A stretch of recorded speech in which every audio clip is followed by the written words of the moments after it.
All right. I'll wait a moment while you do that.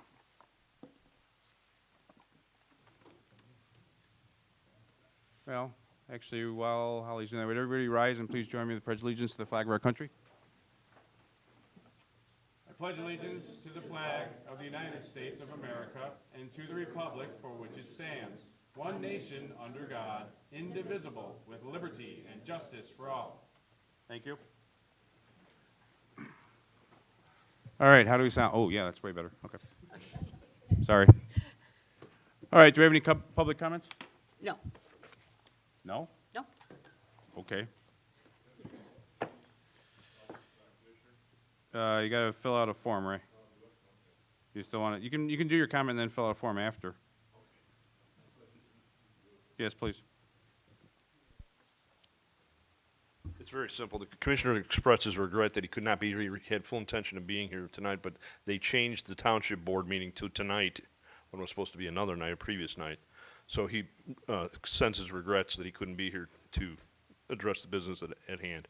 So that's all I had to say. But I want to make sure you folks knew that. He asked me to address everyone. All right, thank you. You bet. And they support it. What's that? And he's in support. Total support. Okay. All right, any other late-minute thoughts on public comment? All right, hearing none, does any trustee want to remove anything from the consent agenda? I would actually pull the item C. Everybody else okay with the rest of them? Okay, so consent agenda consisting of minutes of the October 1st meeting, October 1, 2024 Village Board meeting, payment of bills per warrant list 25-11, and ordinance 24-17, Village of Camp Hill's prevailing, 2024 prevailing wage adoption. Do I have a motion for the consent agenda? So moved. Moved by trustee Burson. Do I have a second? Second by trustee Williams. Any discussion? No discussion on consent agenda. Roll call, please. Trustee Burson? Aye. Trustee Williams? Aye. Trustee Boatner? Aye. Trustee McKelvey? Aye. Trustee Millet? Aye. Trustee Muncy? Aye. Motion passes unanimously. Thank you. So item C, the motion to approve resolution 2410, enter an intergovernmental agreement between the Village of Campton Hills and Campton Township Highway District relative to the Village of Campton Hills roads located in Campton Township and certain roads in Plato Township Highway District. Do I have a motion for that? So moved, Muncy. Moved by Muncy. Do I have a second? Second by Williams. Okay, discussion? I just had one thing since I missed last meeting. Anyone else? Couple things that I was going to address last meeting, and I apologize because I was sick last meeting. The verbiage went back and forth. I know there's been a concept, this is going back to the old way of doing things. It is and it isn't in some ways, in my opinion. I think it may be oversimplified to say that we're just not, that we don't want to look at warrants, that we don't want to look at invoices. I think from the subgroup that was working on it, the concept, I think, was to focus on non-routine issues. And the example that we went over and discussed was for the township to use the money on our behalf for things that are easily tracked. I believe, and trustee Muncy, correct me if I was wrong, we're talking about like bulk purchases of rock salt, bulk purchases of gravel, things of that nature, so we don't have to look at an itemized list as to how many hours was done on this particular task. So that was the part of the reason to get together and try to look at the streamlining of the process. And we're not necessarily trying to, or I don't want us to give the impression that we're rubber stamping or anything of those kinds, and I don't think the district's looking for that either. What we were trying to broach was the concern of how much time it would take to look at what is publicly available information and find errors, not find errors, et cetera, et cetera.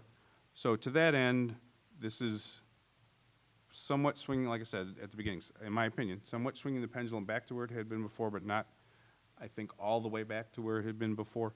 But with the understanding that we're going to, the parties are going to simplify, again, bulk purchase items that are already on a state contract, that are already procured through a public procurement process, things that are audit proof or audit resistant are the type of things we're looking at for this. And it's a work in progress, so if there's parties that have issues going forward, as we embark on this, we certainly have the ability to revisit it. So that's the gist of what I was going to say at last month, or last week's, 2 weeks ago's meeting. So, any other comments? Did I misstate anything, Trustee Muncy? No, you did not, Trustee Millet. However, I just would reiterate, as I did last time, this is looking to, to continue the positive partnership with the Campton Township Highway District. There will be, collaboration on plans for the year and accomplishments for the year. Those will be tracked, much like, running an internal department. This partnership would be similar to that. It's just pulling out some of the more detailed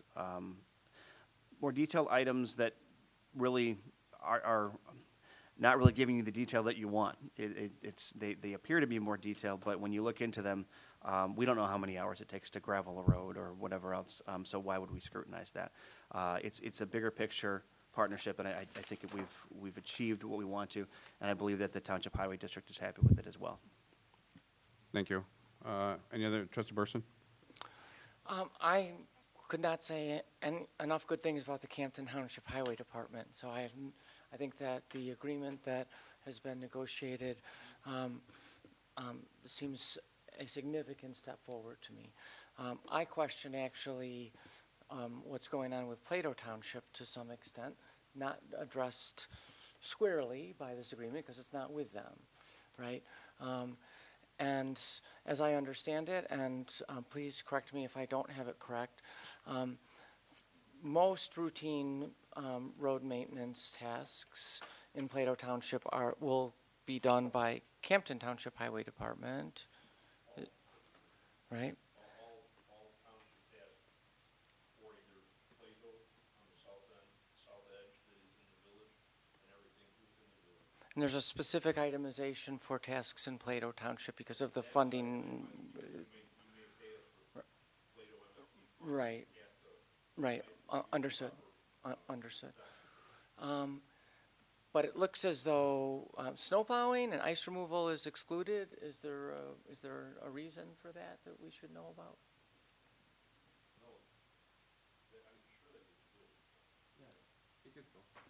No, it's, in the past, it's been invoiced separately, yes. It didn't, maybe I missed it, but it appeared that it indicates in the agreement that that service is to be provided by Plato rather than by Campton Township. There are trade-offs you have, though. Could you run to the mic, please, Ray? There are trade-offs, and I think maybe that's what you're picking up on, Trustee Burson, that there are some areas that we collectively plow for Plato, some areas they plow for us. And I There think we were. called them out in the agreement and exhibits so that we would make sure we did the MFT audit items correctly Right. and not commingle road and bridge or general taxpayer money to do. Right. The state is a stickler for MFT funding and how it is billed and paid. So you got to make sure that you got that right, because you don't want problems with them. That's happened at times because of either somebody not used to the processes or whatever. But anyway, it's all straight now, and we have to continue to do so. But no, we don't trade any services with Plato. There was at a time You don't because anymore? Okay. they carried a couple of roads and an extension of McDonald Road past Burlington Road. That's no longer the way it is. Okay. We handle exactly what belongs to the village. Further, Item 4, Plato Township Roads, second paragraph. Further, the district agrees to maintain an intergovernmental agreement with the Plato Township Highway District for maintenance work and for snow and ice removal on certain Plato Township roads.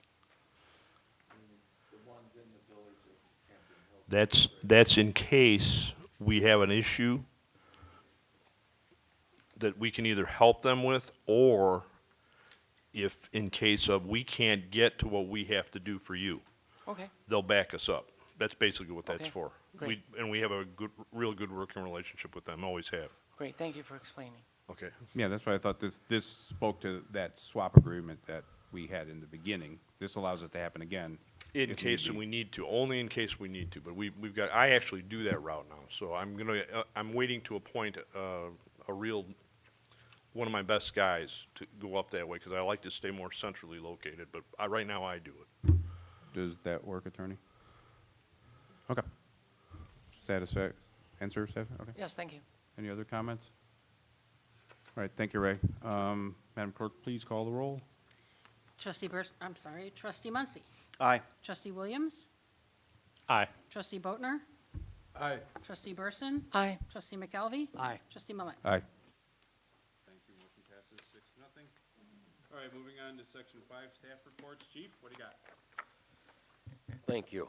Have your August monthly report, calls for service 162, 10 accidents, 83 citations, no arrests. The department's finally switched over to Kane County New World System. So we've been trying to go away from Crime Star for a long time. That is done. We will always have to keep Crime Star, one license for it, down from the 3, because that has all our reporting since 2007. So it's still a database for us, but we can drop 2 of the licenses. This system is much better, so it allows every agency on New World in Kane County to look up and share information. So if they have an incident where there was a crime with a person, gives us the ability to go in, read their reports, see what happened with it. So it's great for sharing information.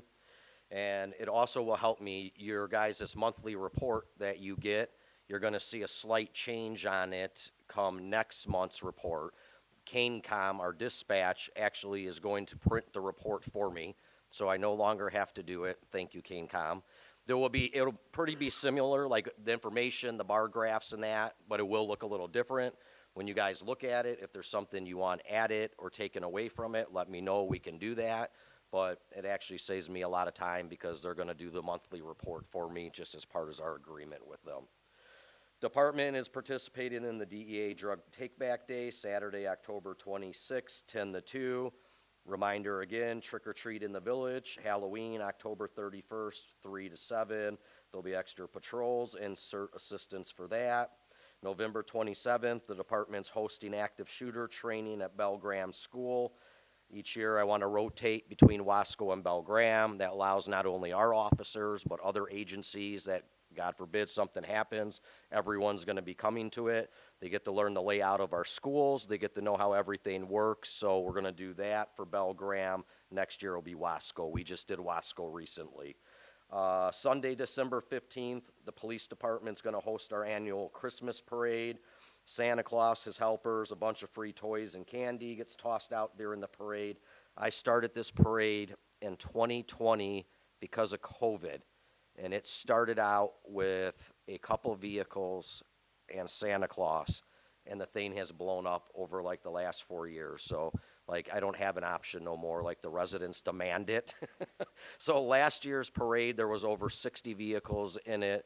There was over 1,500 toys, and I want to say 300 pounds of candy.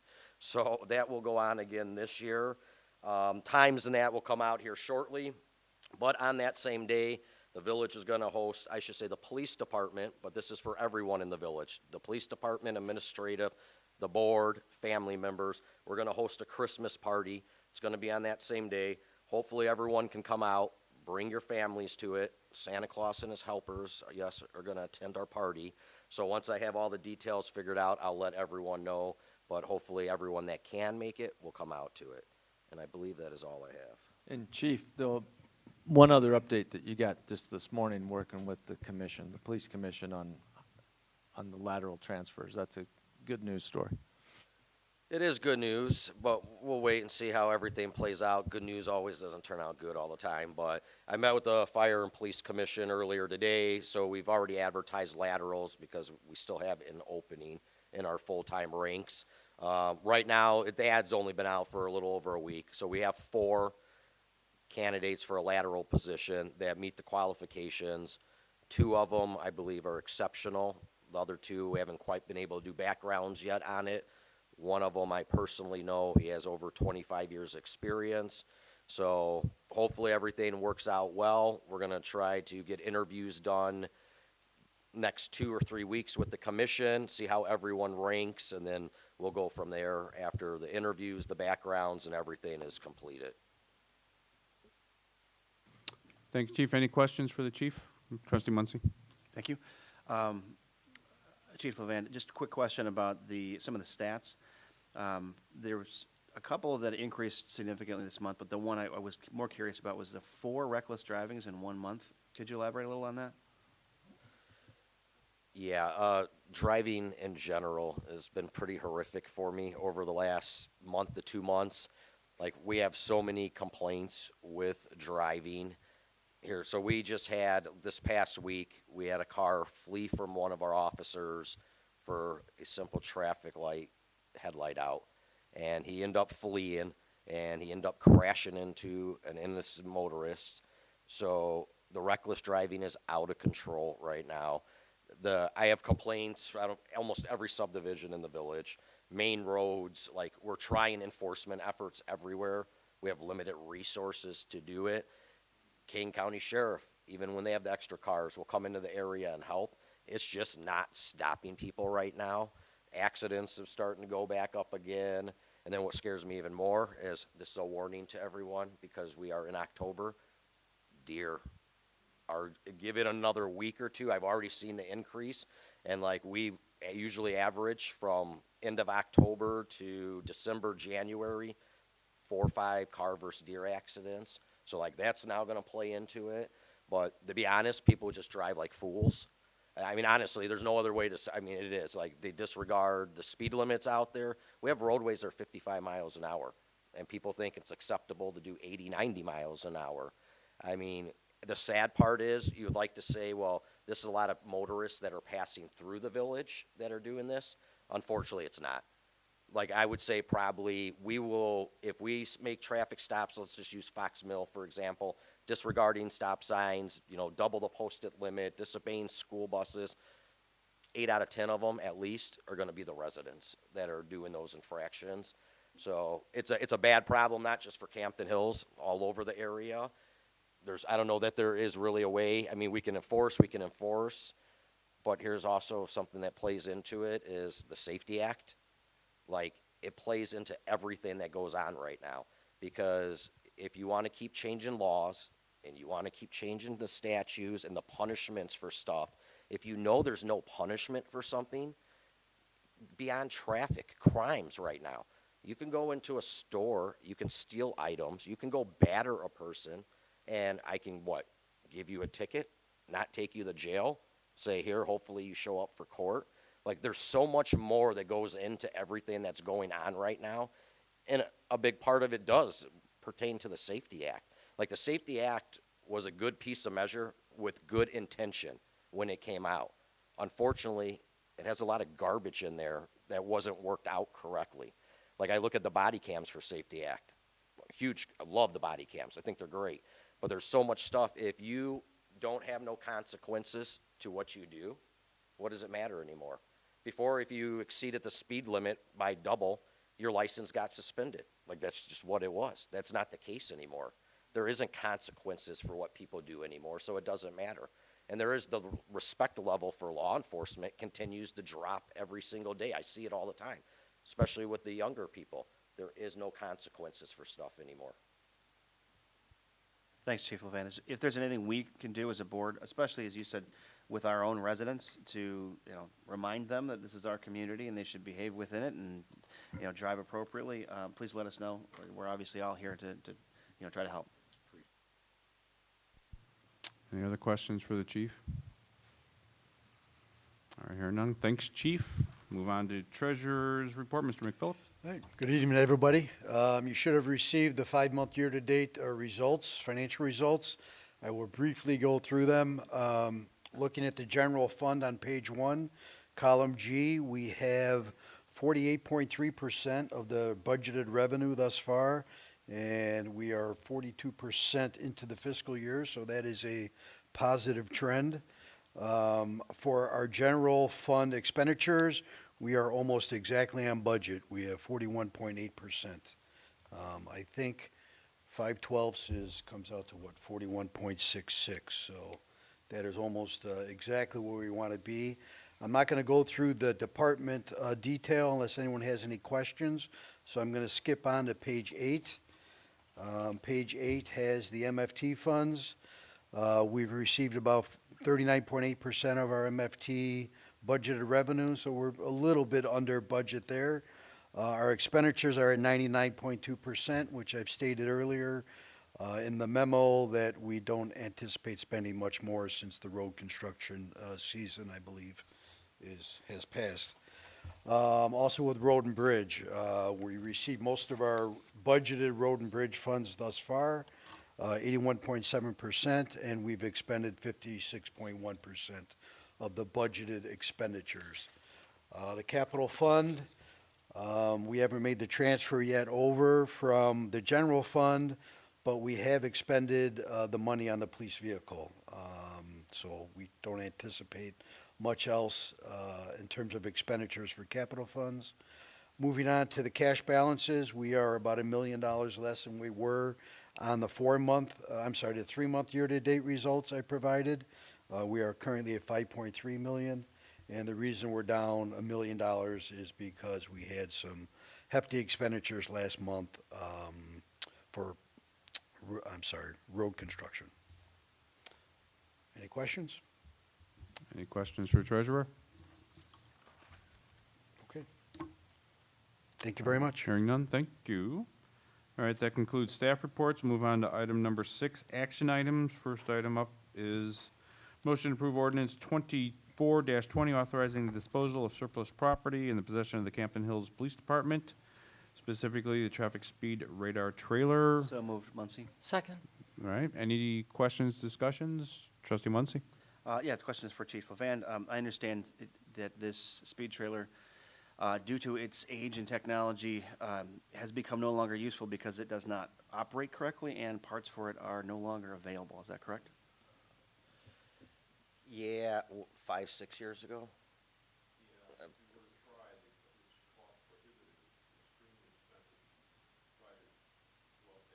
Yeah, I think so. No, it was purchased as a joint between the highway department and the police department 5, 6 years ago. It's like 2002. It was like, I want to say $800 roughly split between the two different agencies.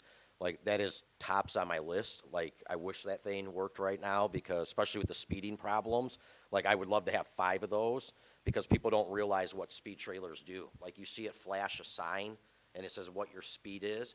It actually has the ability, and why we do it is it tracks every vehicle's speed. So I go pull that from the memory, I put it in my computer, and if I had someone saying, okay, on LaFox Road, these people are speeding at this time, and I look and I say, no, the fastest car traveling there is doing 54 miles an hour, I can not say it's not important, but focus on an area where it's telling me there is a chronic problem, not someone just assuming that someone is speeding. So if I had 5 of those, it would be great, but the age, the condition, it's doing nothing but just taking up space in the highway department's garage. There's no value to it.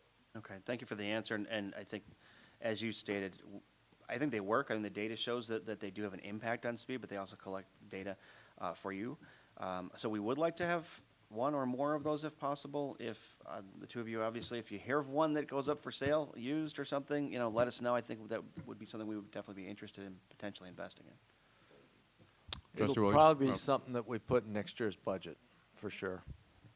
My question was, Levant, do you know what they cost now, or what are they going for? Yeah, if you get a good one that is worth it, roughly about $12,000. That's top of the line, and that would be like the biggest suggestion on it for like everything you want. They're brand new, but you do, to Trustee Muncey's point, there's agencies out there all the time because they get rid of them because they get so many. Like Kane County Sheriff's a perfect example. They probably have 15 of those in their inventory, and then they replace them every couple years. So if you can get the right time and be able to get one at a discounted rate, it would work great. So they are out there. They actually are on websites, certified with warranties for used ones a couple years older. So you could go much cheaper than what a brand new top of the line $12,000 one would cost. Other questions? All right, Madam Clerk, please call the roll. Trustee Muncy. Aye. Trustee Burson. Aye. Trustee Boatner. Aye. Trustee McKelvey. Aye. Trustee Millet. Aye. Trustee Williams. Aye. All right, motion passes unanimously. Item B, motion to approve ordinance 2417, allowing for the closure of a certain road within the village of Campton Hills, Illinois, that road being McDonald, between Burlington and Route 47. Do I have a motion? So moved. I have a motion from Burson. Do I have a second? Second, Muncy. Second from Muncy. All right, who wishes to begin the discussion? Trustee Burson. I would like to know that if we're closing this road to ordinary vehicular traffic, that it is still going to be physically open for the Pingree Grove Fire Department, which has previously expressed to us that they use this, this right-of-way, not frequently, but when it happens, and it's important when it happens. So signage, other things that might indicate that the road is closed, other than some sort of obstacle that the fire department would not be able to pass. Administrator Rooney? Yeah, I didn't think that was the direction we were going. I thought we were closing it completely, and that would be an additional cost. I'd have to engineer it differently and work with IDOT to create such a barrier to local normal traffic that the fire department could breach and continue to go down that road. We'd have to budget, and Scott's here tonight to tell us it could be, if we took the vote affirmatively to close it, it could take a period of time that's unknown to work with Schaumburg IDOT officials to what that closure and what that removal would look like. If we add the provision to let the fire department to continue to use it, that's going to be a different cost that I did not ask the engineers to give me an estimate of. Yeah. Trustee Burson?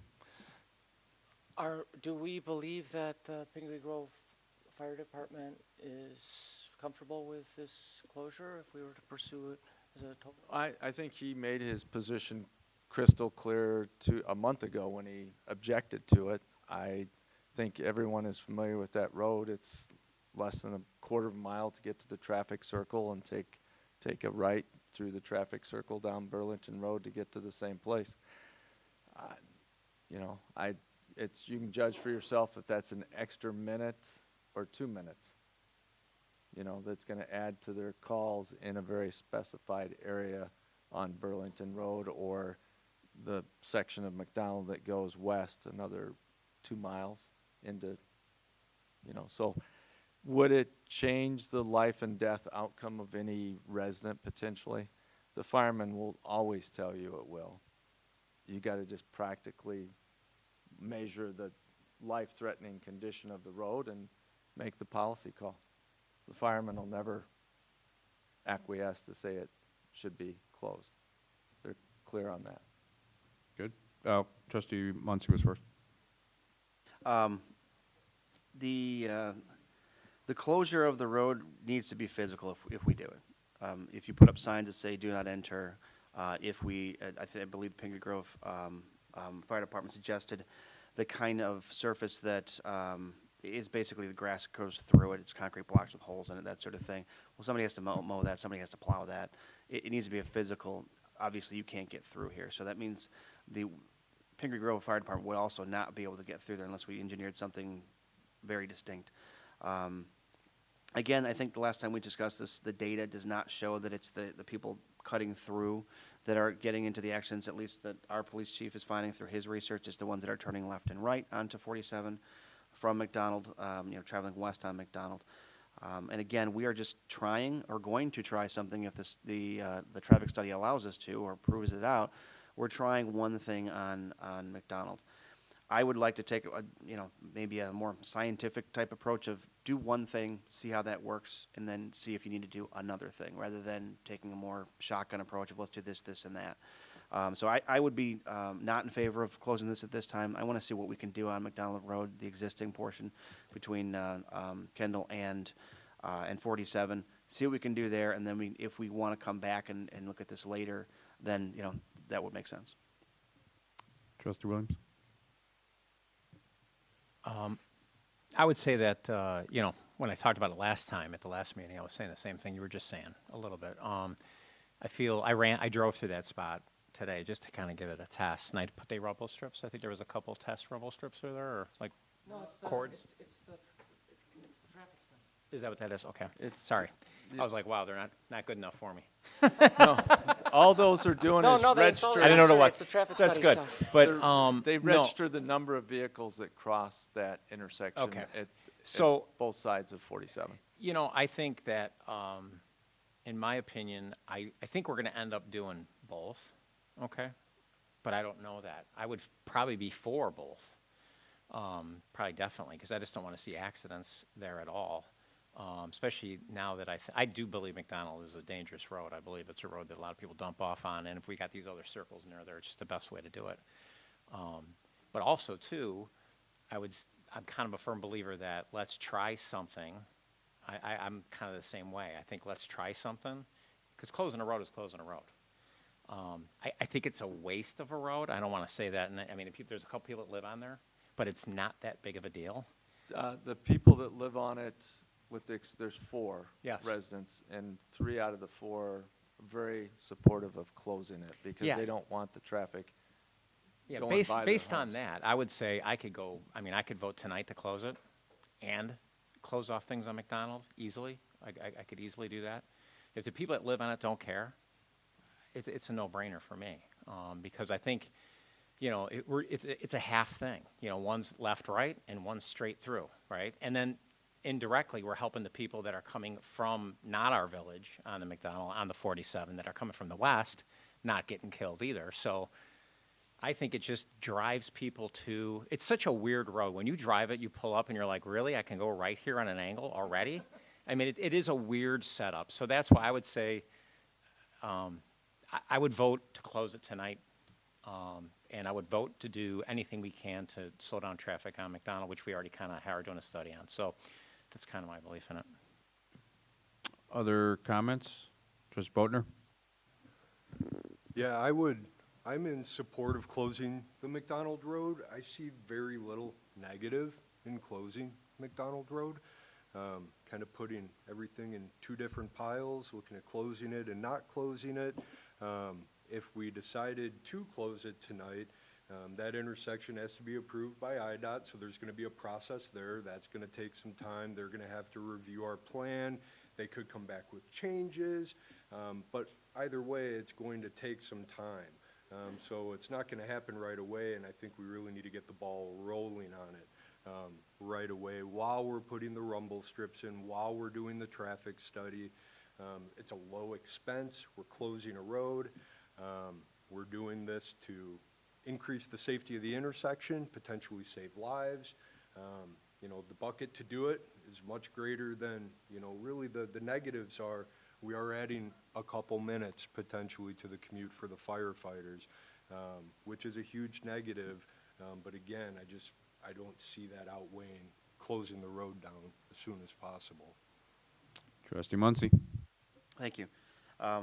At this point, I still think this is premature because we don't know what closing the road means. How much will this cost us? What is the design of, are we putting in guardrails? Are we ripping out the asphalt? I mean, if the traffic study costs us $10,000 to $12,000, how much is this going to cost us to do this? There's no plan for how to do it yet.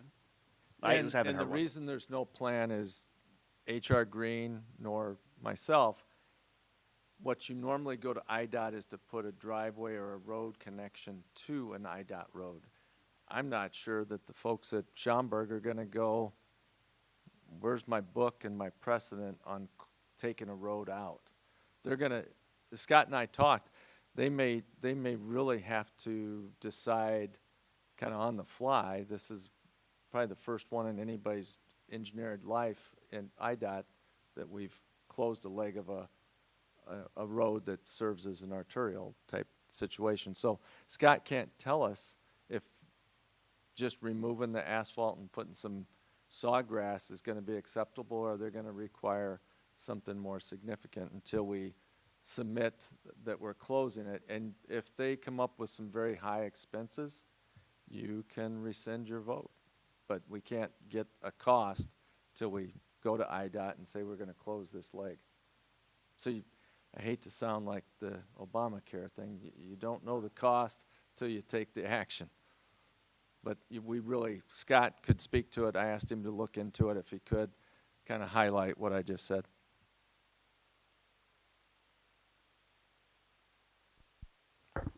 Sure. As mentioned, there are quite a few unknowns. How many hoops would IDOT, bring forward for us to do this? What level of traffic study are they going to ask for? Well, if those people aren't going across there, where are they going? What's the impact elsewhere? If you do any excavation work within a state right-of-way, there's permitting process for special waste, paperwork that to be done. It would be processed through Schaumburg, through the permit section. You're going to have to, while some of these are not all that extensive, you're going to have to look at drainage. You're going to have to show to them that if you're taking pavement out, what's going to happen? What's going to be done? How much pavement is going to come out? Type of stuff. Because signage, signage does not work. You can put up all the signs in the world, but if the car can drive through it, they will find a way to drive through it. And I can just imagine IDOT is not going to allow the village to put up guardrail across the roadway to close it off, because guardrail is a hazard, barriers type of stuff. So the extent of what is required from IDOT isn't known at this time. Those are just some of the possibles that may be involved in this process. Trustee McKelvey. Yeah, just a quick question on follow-up on that. So, based on what you just said, it could run up a bill pretty quick. It could. This is the type of project where actually the permitting and engineering could theoretically cost the same amount as the actual construction work needed to take earthwork out and move things in order to dot the i's and cross the t's on the paperwork. There's a bit of the chicken or the egg. How much do you do before, you have the idea to move forward to it? Yeah. Without direction from the village to pursue it as a concept, it's not going to go anywhere. With direction, do we do it? Do we then come back from IDOT, bring that information, be able to better cost it out for additional consideration?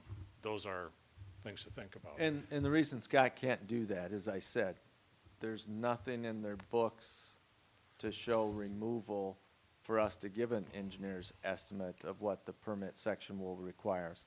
They may require us just to pull the asphalt out and not change the grading and put some kind of grass and small saplings that won't kill somebody if they drive through it and call it a day. Or they could engineer a Rube Goldberg thing that we're gonna just throw up our hands and say, too much, can't justify the expense, and we'll leave the road. But until you take the action, we can't give you an answer of the variables. Trustee Muncy. Thank you.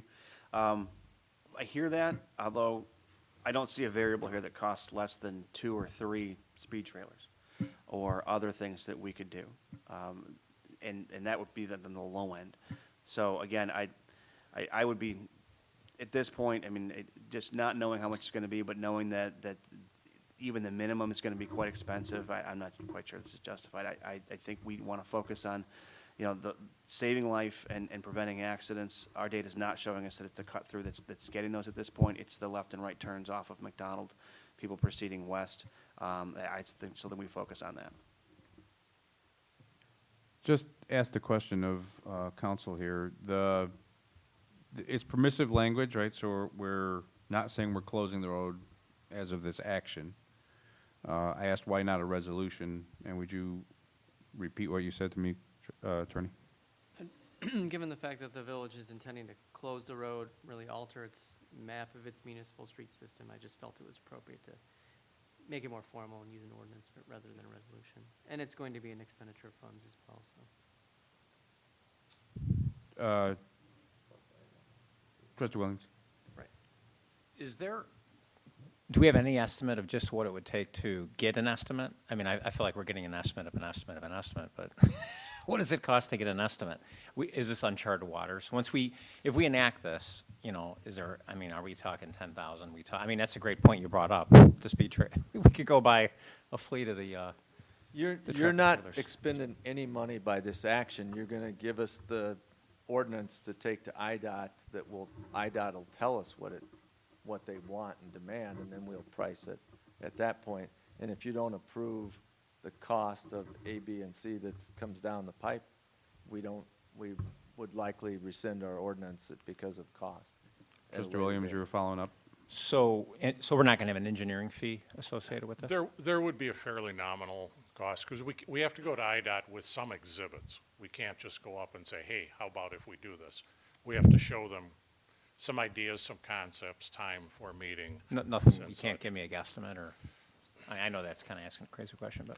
Well, it'd be an Probably. exhibit to show that from McDonald on the west side of 47 up into the point where the state has their access off of McDonald into their antenna farm that sits there, there'd be that stretch of pavement of, call it 100 feet, or 120 feet of pavement being removed and some barrier system. And we'd look for them to tell us what would be acceptable. We'd just be showing that we're gonna remove that much asphalt and need a permit and what standard they want for blockage. Because they're gonna tell us, I'm gonna do the cheapest thing, take the pavement out for this stretch and do nothing else except put a sign up saying the road's closed. That wouldn't be something that you'd run into and see what they come back with. Because we can't look at their permit section and see examples and standards that they've put down, because they don't have a standard book on removing road. They've only got standards on adding.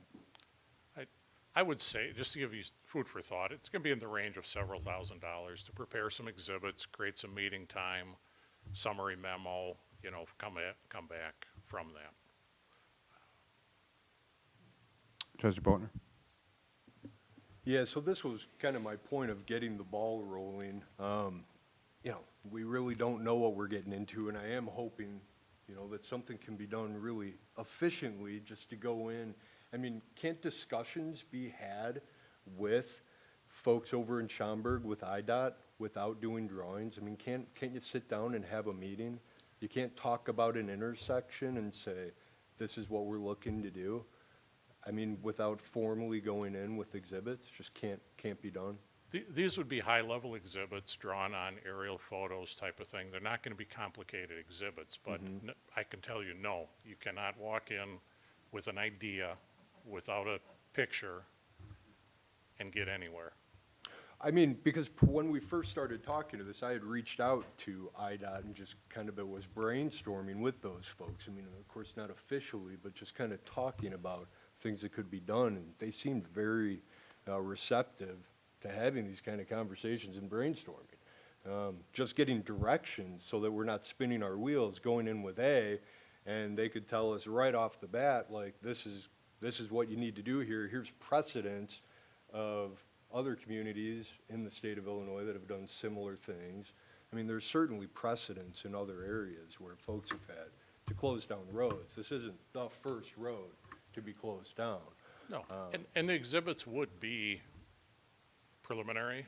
Like I say, they're probably going to be drawn on aerials. They're not going to take a ton of time to put together. But you have that, you put together, you know, time to arrange meetings with IDOT, to get the right people, Yeah. meeting agenda, time, summary to bring information to bring back to the board, does add up to probably several $1,000s. And then I had one other question, if I could get one in, and Chief, it's kind of directed at you. I wanted to clarify something Trustee Muncy had said. My understanding was that left-hand turns was kind of the trend right now, but previously you had vehicles going straight across 47, that we even had fatal accidents. So I just wanted to, because that's a really big factor. I mean, if it is always left and right-hand turns that are the issue, I mean, that really does change the discussion quite a bit, but I didn't think it was. Yeah, the trend has changed. So if you look at the last 5 years of accidents there, I would say over the last 16 to 18 months, the trend has now been, and I'd have to pull the exact, but roughly without looking at it, 80% of the accidents there involve turning. Typically, most of those are left. So vehicles traveling west on McDonald Road, coming to the stop sign, if they stop at the stop sign, and making a left. So you still have cars that are going straight through the stops or stopping again and then thinking the cross traffic doesn't stop and proceeding across. So that's still happening. Previously, I would say in the first couple of years that I researched it, it tended to be more of a 50-50 split on it. Half of them were going straight across, and then half of them were turning. But that's like anything with accidents. Like if you asked me to do the same thing in 6 months, that trend can completely sort of flip. But like right now, over the last 18 months or so, the trend is vehicles that are making the left onto like southbound 47 that have been more involved in the crashes. Trustee McKelvey. Mr. Boatner, Trustee Boatner asked the question that I wanted to ask the chief. Very good. Go ahead, Scott. And something to add to consider, you know, we go talk with IDOT. Their ideas may be, well, have you looked at changing it to right in, right out? Have you looked at just a southbound to westbound right turn only? Other types of options. We don't know what we would come back with. And this is something the chief would probably expand on. Also be prepared for the fact that say you go through the whole process, say you get everything removed, pavements removed, signage, you know, road closed, you've now created a T intersection, people going westbound are supposed to go left or right. Motorists do not look at signage. Motorists follow their GPS.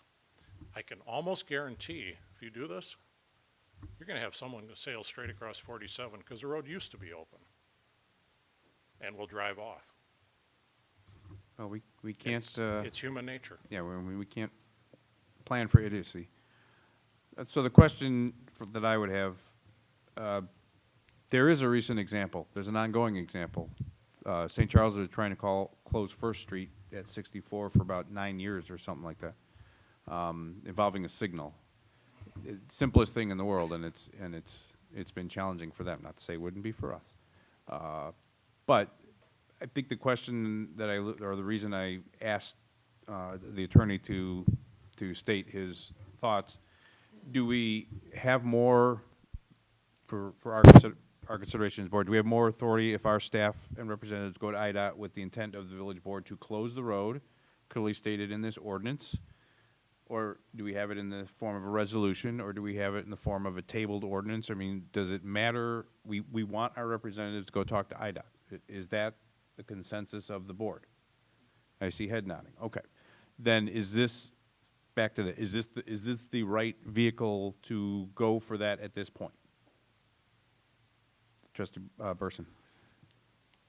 For purposes of getting comfortable about the action, I don't see much difference between a resolution and an ordinance. And I respect Attorney Forte's general preference for ordinances in many situations versus past practice of using resolutions. A tabled ordinance is an interesting notion, except it sounds as if there's an expenditure of some degree that's going to be associated with this. So several $1,000s, is this less than 5? Scott? We would aim for that. All right. So Under the administrator's authority. So we will aim for less than 5. Okay. Fingers crossed. That's not money that we would normally spend, right, without approving it. So I don't Okay. think a tabled ordinance gets us there. All right, are we ready to vote? Everybody comfortable with how they're voting? All right, Madam Clerk, please call the roll. Trustee Burson? Aye. Trustee Muncy? Nay. Trustee Boatner? Aye. Trustee McKelvey? Nay. Trustee Millette? I'll go aye. Trustee Williams. Aye. Okay, motion carries 4-2.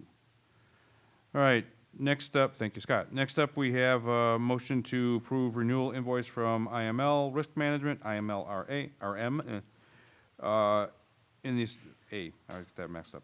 Risk Management, for $64,627.82. Do I have a motion? So moved, Muncy. Muncy, do I have a second? Second from McKelvey.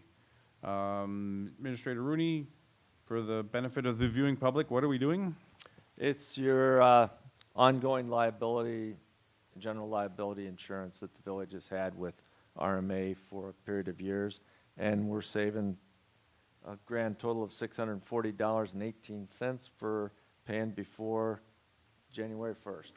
And you did the same thing last year. And the cost was budgeted for $65,000, so it comes under the budgeted amount that they gave us an estimate of a year ago that it would be, our renewal would be under 65. So it's been a good program for the village over the years, and not very many members switch out of it once they're in. And they function primarily with municipalities. Correct. Any questions from the board? Trustee Person? Administrator Rooney, may I address Go Administrator ahead. Rooney? Could you explain further, again, for the viewing public, the difference between Risk Management Association versus conventional insurance and why we do it this way? Well, mainly because they take into account the functions that a village has versus a business, and our liabilities in police, public works type functions, and that's what they specialize in, that risk, as well as the workers' comp aspect of it, and they understand that very unique kind of laws that are applied to it, and they price it out very competitively, and it'd be hard to find private insurance to insure what we, as a municipality, have exposure to. Great, thank you. That's the real key. Any other questions? Trustee Muncy? In addition, the Risk Management Association, the Illinois Municipal League, has buying power, and we wouldn't be a little tiny village trying to get our insurance on our own, which would be hard to get in these class codes. And then also, they are able to buy it for across the state. Yes, and that should have been what I led with, is price competitive, price, price, price. Yeah. We couldn't do this with, as a small. Things the Army entity. don't normally worry about. Yeah. The other thing, just a comment for our administrator. Auto liability, GL, or comprehensive general liability, and property all continue to skyrocket. So for our budgeting purpose for next year, if we could ask the IML what they see these types of rates. I mean, I can see them for private industry. I don't see them for these types of class codes. We could probably look it up. But, our budgeting process next year should probably look towards some increases here. And the good thing about our carrier, and the fact that it is, the risk pool is spread over so many municipalities. One bad accident, if we were on a traditional insurance, we would face a huge rate increase. But because it's pooled, and we're in the small group pool, it works out very well for us. And they will be able to tell me by early February a number for to put in the budget. They did last year, and they'll continue to do that. Could also mention that there is another benefit in the title of risk management. They also have training and best practices for us to adopt, and those, as Administrator Rudy mentioned, things that are more unique to us than would be in any,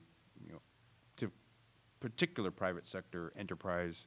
And you probably mentioned the 2, 3, if we were a different situation, but your 2 biggest risks that we have right now is our police department and then our public works association with the township. If we had a fire department, that would be it would be between police and fire fighting for number 1, as they always are for a risk manager. But, we do get them for where I work. South Elgin, same thing. It's valuable training, the training for new hires, and basic safety, OSHA safety, and I mentioned earlier best practices, that sort of thing. So It's more of a consortium membership type of thing, which I think is the old school thought of insurance, the fraternal insurance concept. This is it on a municipal scale.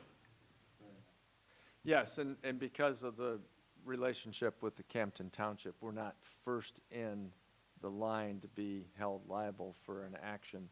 That's why we're really paying for the police department and a little bit of the code enforcement / building permit Yeah, that's fair. lawsuits and stuff. So it is very cost effective for the village. And the fact that we've got Lexipol as our policy update, the risk management folks at RMA I'm familiar with factor that. that Yep. in because of using that Lexipol to have good policies and good training out of that program that the village has subsequently purchased.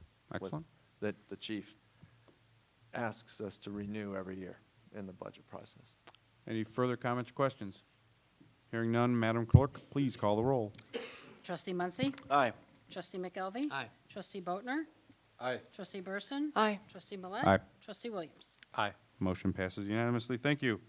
Last action item, motion to approve consent, to approve and consent to the village president's reappointment of H.R. Green Incorporated as village engineer through October 15, 2025. Do I have a motion? So moved, Muncy? Motion from Muncy. Do I have a Second. second? Second from Williams. Any discussion?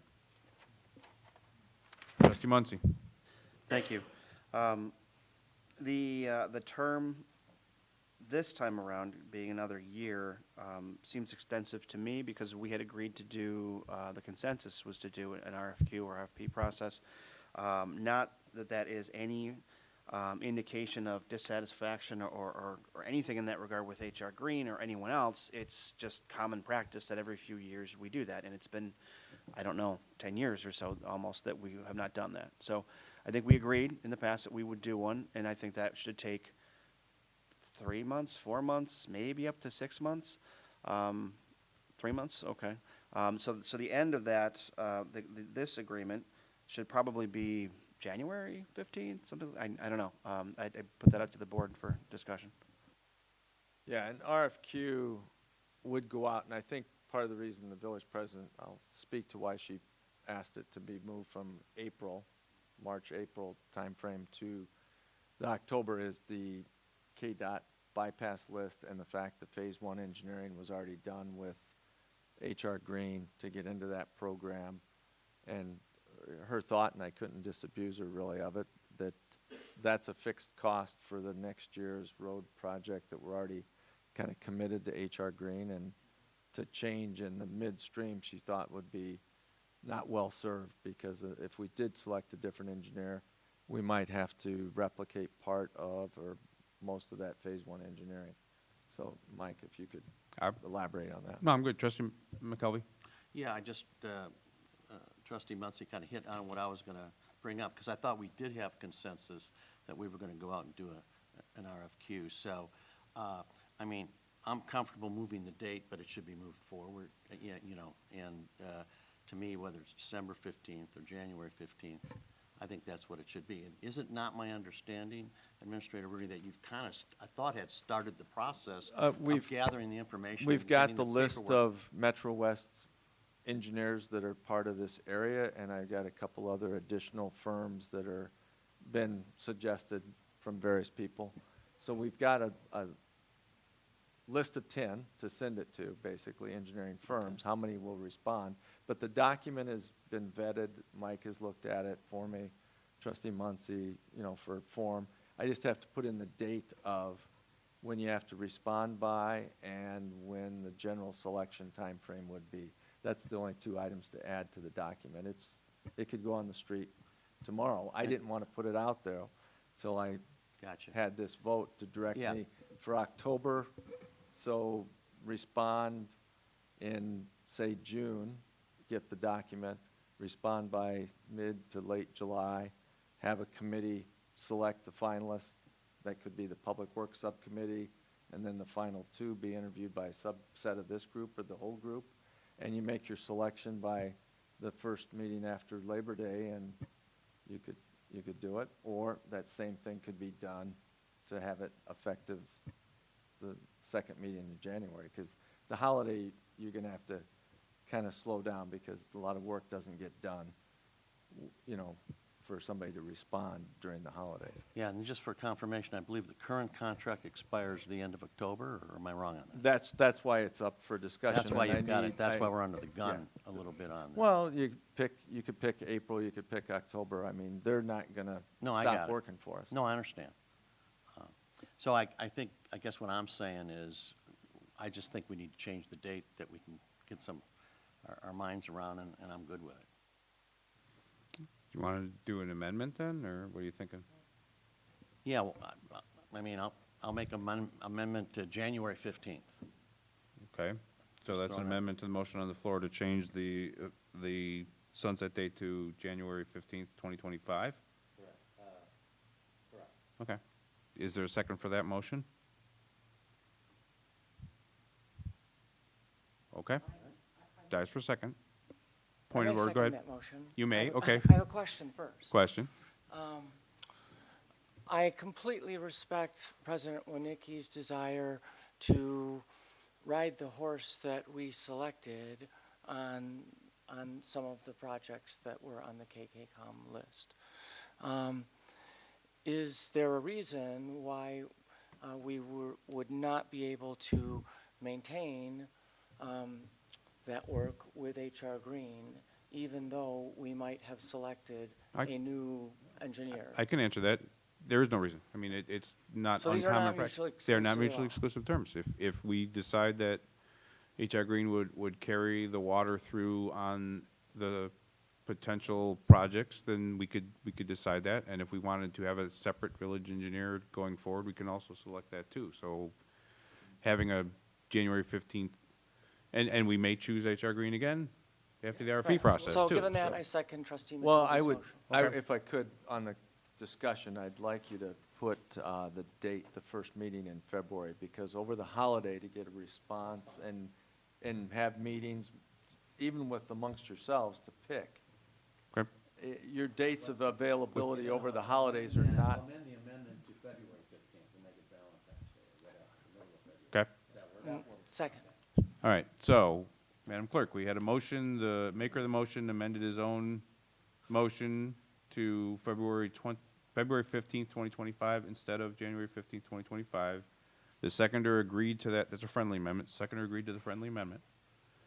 Correct? Okay, so motion on the amendment, first on the amendment, to change the expiration date to February 15, 2025.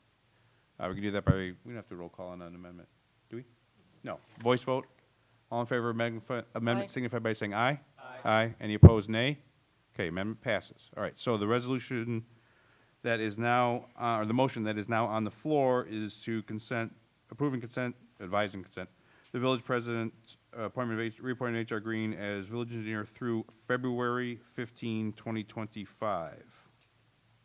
Okay, any discussion on the motion as it is now amended? All right, this we will take, actually, no, this is just a consent approval. Well, let's roll call it, please. Who made the first motion? I think I For the change did. of the date, okay. Yeah, that was, okay, trustee McElvey? Aye. Trustee Burson? Aye. Trustee Boatner? Aye. Trustee Millet? Aye. Trustee Muncy? Aye. Trustee Williams? Aye. All right, so we are good. We good? All right. That does it for action items. And that moves up to item 7 for discussion items, to update section 1-1-5, building codes adopted of the Village Code of Ordinance. Administrator Rooney? yes, we have that up because it came up as a item from IML by trustee Burson, and it was something that's the staff, part-time staff of Brown and Alex Jablowski had recommended to me that some of the contractors often voice their concern of they don't use 2012 anywhere but this municipality that work, and they go, can you at least get to 18? 21 would be good, but, so there is not just the IML recommendation.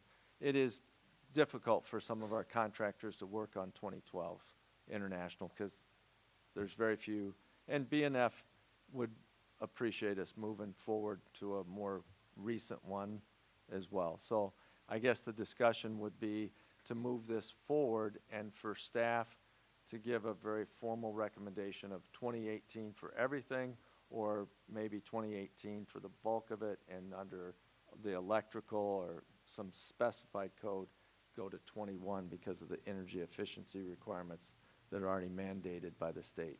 Trustee Williams? I went and just printed off local villages around us. Really couldn't find anybody that didn't have anything that was 18. That's kind of like the latest. It seems like everybody, our oldest, Pingree Grove is 2021. I don't know what the impact of that is. There's a couple, they have one in there that's 2018, so I don't see why any of this is, to update. Ours is pretty old, so I would say go to the newest one, but I don't know what the implications are to going to the newest one. I don't know if we need to read through it and see what's in there, but. I think we are, one of our uniqueness things again, other places that I'm familiar with, including where I work, you have incentives to adopt no later than the second code based on your community rating for fire or your flood insurance rating. So that's never been a driver for us, but I know that it's a driver at other towns, so that could very well be why you see no one else is older than 2018, because that would comply with those requirements. Any concerns? Trustee Boatner? Yeah, I had put something together just for a discussion with Mark that I'm happy to attach. It's really just my input on all of these different building codes and the different editions. But I do think we should look at them all individually versus just doing a blanket 2018. Like for instance, the electrical code I think is really important to have the most up to date, just with solar and vehicle chargers and things. But there are others where 2018 I think would be the best fit. And if you'd like, we can attach this to the packet. At least it'll get everybody's wheels spinning on the differences. Yes, And, it's a good summary that Trustee Boatner shared with me.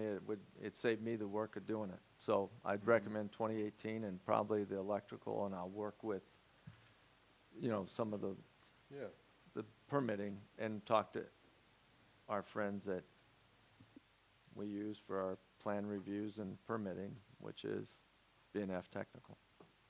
We also have a resident and former ZBA person that I know really, really well that would be willing to help. Trustee Burson. To be specific about what was conveyed to us at IML, there is a state statute effective January 1st, 2025 that requires all municipalities to adopt codes no earlier than 2018.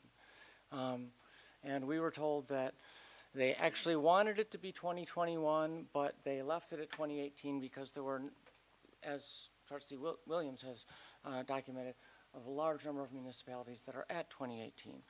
They also went on to explain to us that FEMA expects you to be within 2 revisions, so that's 2021, and that in the event that we were not and a disaster were to strike, one of the first orders of business of the board in order to get reimbursement would be to take care of that little problem. I took it from the way that was all conveyed to us at IML that it wasn't optional. Of course, at the same time, I don't think anybody expected that every municipality in the state was going to be compliant on January 1st, and I don't think anybody's running around giving tickets or anything. But this is the expectation from the legislature. The other thing that they conveyed to us, and this is not my area of expertise, and so I don't know. I know Trustee Boatner knows more about this from some of his professional experience. But they explained to us that the International Code Council, various different volumes, plumbing, electric, residential building code, commercial, all of that, are intended to work together, and they reference each other, and that mixing and matching, it's not that you can't do it, but that it's just harder for the municipality because you have to try and cross-reference, you have to find those things that cross-reference each other, and either make different cross-references or exclude them, and so forth. And then, of course, they also explained to us the handful of codes that we have to always be on the most recent one, including the conservation code, and I think also the plumbing code is the other one that the state requires. So, so that's kind of the guidance that we received. And just from a cost perspective, you want to, these are not books and the programs are not free. So if we adopted 2021, it would give us a longer runway of not doing it again and having that cost. But we'll look at those and get into some detail about the specifics of the electric code that Trustee Boatner has spoken to me about. So we'll have it on for a recommended action of either 21 or possibly 24, but I think 21 or parts of 18 that would present a problem for any contractor or B&F technical, and we'll have that report for your ability to move it the next meeting. So if we're going to make your 1 January desire, I think we need to get it. Yeah. They're not going to give us a ticket if we don't make January 1st. Okay. Trustee Muncy? Could we also confirm either through village staff or village attorney, I mean, looking very quickly at the what I believe is the Public Act 1030510, that statute that Trustee Burson is talking about, it is somewhat, I don't want to say confusing, because it doesn't seem like it's confusing. It's just there are varying requirements if you already have a code, if you do not already have a code, different types of municipalities. Let's just confirm, because I, like Trustee Burson, want to make sure we're compliant as quickly as possible. Let's make sure we are aware of what we need to be exactly compliant with. And I'll look the FEMA, disaster aspect of it too, because that's a big risk to have the wrong code and have to do it after a tornado. Okay, other discussion? I don't know if we have to go next meeting. I mean, don't rush. I mean, we can. Yeah, I mean, if the research can Yeah. easily be done, because B&F will help us, Mhm. and so will Jim Brown, because in my last employer, we chose an Yeah. international code, and he's got that fresh in Okay. his mind. All right. Good discussion on that. All right. Without objection, moving on to item 8, additional items from president, trustees, or attorney. Trustee McKelvey. Yeah, I just got a question for the board. Our next meeting is scheduled for November 5th, which is Election Day. And I know sometimes in the past, we always tried to move the meeting if it fell on that day, which I would be in favor of, whether you move it to that Monday or that Wednesday. Just want to know if anybody else agrees with me or has an issue with it. I'd rather not have a meeting on the Election Day. And the president wished to choose the Monday before the Tuesday. if Oh, we could. okay. That was going to be her statement that you just made at Oh, this point in okay, the meeting. well, all right. Thoughts? Okay, either way from, okay. Monday's fine. Any objections to Monday? I'll, of course, be working on Monday, but that's fine. Okay, we need to, can we do that on? Just notice, right?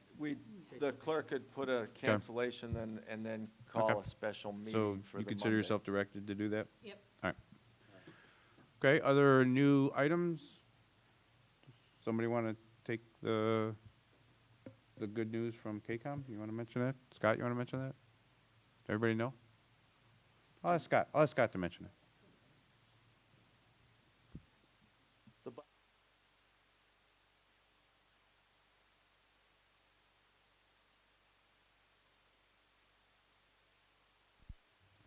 Now it's on. Okay. On Thursday, KCOM meeting will be held, and at which time the additional 3 roadways, Dinker Road, Town Hall Road, and Brown Road funding becomes officially official, that it has gone from contingency to active funded. All of those are looked to be combined with Campton Hills Road for a April 2025 bid letting. So it's some really good news for the village that all came together. Yep, good job. So, Yeah. thank you. Okay, any other items? None? I make a motion to adjourn. We don't have closed session, right? Second. Okay. Then I'll accept that motion, and I'll accept that second. It's non-discussion. All in favor,